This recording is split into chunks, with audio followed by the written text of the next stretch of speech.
কিভাবে রাগে আমি যাই না। আমি বিশ্বাস করি না তুমি রাগী, আসলে আমি রাগটা দেখিনি। প্রশ্নটা একটু পার্সোনাল করি তাও। শাকিব খানের সাথে কি আবারও সংসার করার কোনো সম্ভাবনা আছে?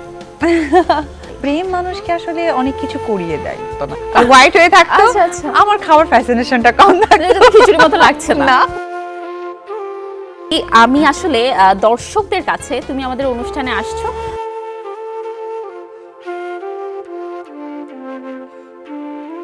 প্রশ্ন আছে। আচ্ছা, প্রশ্নগুলো তোমাকে আমি করব। আমরা বেশ সবগুলো তো করতে পারবো না, বেছে বেছে কিছু কোয়েশ্চেন করব, ওগুলোর ছোট করে তুমি একটু উত্তর দিবে। অপু বিশ্বাস কি খুব রাগী? না, অপু বিশ্বাস অনেক ভালো মনের, কিন্তু যখন রেগে যায় তখন অত্যন্ত রেগে যায়। তুমি রাখতে পারো দিদি? আমার না এটা বিশ্বাস হয় না, আমি যাই না। মানে যার হাসি দেখলে পাশের মানুষের মন ভালো হয়ে যায়, সে কিভাবে রাগে আমি যাই না। আমি বিশ্বাস করি না তুমি রাগী, আসলে আমি রাগটা দেখিনি, কোনোদিন দেখলে হয়তো বলতে পারবো। আচ্ছা, দ্বিতীয় প্রশ্ন যাই। দ্বিতীয় প্রশ্নটা একটু পার্সোনাল করি তাও। শাকিব খানের সাথে কি আবারও সংসার করার কোনো সম্ভাবনা আছে? বলতে পারছি না, এটা নিয়ে কোনো কমেন্ট আর করতে চাচ্ছ না? ওকে, আমরা স্কিপ করে যাব। আচ্ছা, আবারও শাকিব খানের শুধুই আরেকজন কোয়েশ্চেনটা করেছে।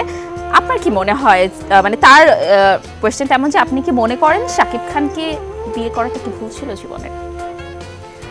আমি কোনো স্পেসিফিক কোনো মানুষকে কেন্দ্র করে বলতে চাই না মানে ভুল ছিল। আমি বলতে চেয়েছি যে আমার যে সময় যেটা করা উচিত ছিল সেটা আমি না করে আগ বাড়িয়ে করেছি। সেটা কি ইমোশনস থেকে কিছুটা? অবশ্যই, কারণ প্রেম মানুষকে আসলে অনেক কিছু করিয়ে দেয়। এটা আমরা অনেক কিছু দেখি, আমরা পেপার পত্রিকায় পত্রপত্রিকায় কিন্তু দেখি সুইসাইডও করে ফেলছে বা বাজে বাজে স্টেপ নিয়ে ফেলছে। তো আসলে না, ওই একটা সময়টা যে আসলে কি কাজ করে, মানে ইমোশনসের উপর তো দিদি আমরা আসলে এই ব্যাপারে আমার এক্সপ্লেন করার মতো কোনো ওয়ার্ড জানা নেই। তো এটাই বলবো যে সময়ের জিনিসটা সময়ে করলে ভালো, অসময়ে বা আগে ভাগে আমার মনে হয় যে সেটা খুব একটা ভালো নয়। মানে তোমার উত্তরটা আমি তাহলে ধরে নেব যে তুমি বলতে চাচ্ছ যে সময়টা ঠিক ছিল না, হ্যাঁ তাই তো? হ্যাঁ, আচ্ছা ঠিক আছে, আমরা আরেকটা ডিফারেন্ট কোয়েশ্চেনে যাচ্ছি। অপু বিশ্বাস উপহার হিসেবে কি দিতে বা কি নিতে পছন্দ করে? দিতে পছন্দ করি যে যাকে দিব, যে মানুষটাকে দিব, সে কি চায়, তার চাওয়ার জিনিসটা কি। মনে করে আমি তোমার কাছে আমার আজকে জন্মদিন, তোমার গিফট দিতে হবে, আমি তো তোমাকে বলবো না যে দিদি আমার কিন্তু এই গিফট লাগবে। আমি এটুকু বুঝতে পারবো, একটা মেয়ে মানুষ খুব অর্নামেন্টস পছন্দ করে, একটা মেয়ে মানুষ তার মেকআপ পছন্দ করে, বা আমার যেমন খুব পছন্দ ব্যাগ, ঘড়ি। তুমি আমাকে কি দিবে বলো?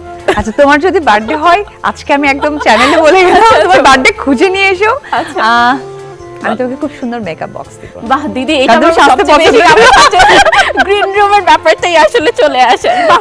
আমি খুশি হয়ে গেছি দিদি। আমি আমার তাহলে গিফটের অপেক্ষায় থাকবো দিদি। তাহলে এরপর আরেকটা প্রশ্ন, এইটার উত্তর না আমি জানি, হ্যাঁ, তাও দর্শক করেছে। অপু বিশ্বাসের প্রিয় খাবার কি, খিচুড়ি না বিরিয়ানি? আমি কিন্তু জানি এটা খিচুড়ি, এটা সবাই জানে। আমাকে অপুদিকে যারা পছন্দ করে, অপুদির যারা কাছের মানুষ, তারা জানে যে। তুমি জানো আমার মা বেঁচে থাকতে